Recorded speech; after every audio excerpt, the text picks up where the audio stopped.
When you're outside for a moment, take a deep breath. Just feel that breath is your connection to the world. That breath is what is giving you life. Your life is your soul. There is no one soul that is divided into individuals.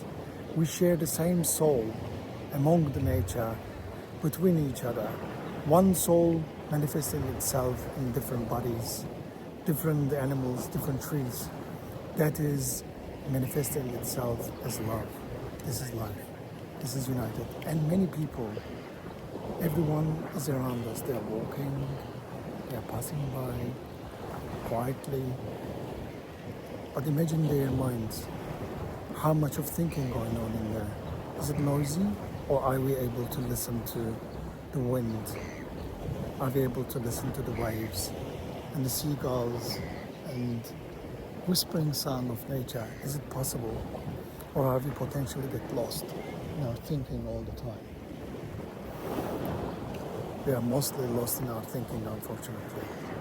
And there are many people who are trying to get out of that.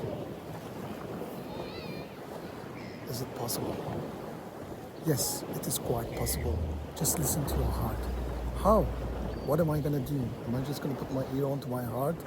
Put a stethoscope on my heart? No.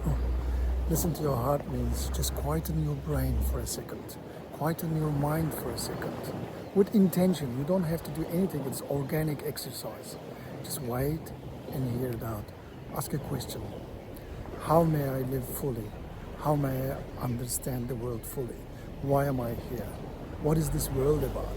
What is this beauty about? All the answers are hidden within us. And that is only ignited when you ask the right questions. And when you ask the right questions to the right person. And that right person happens to be you in this case.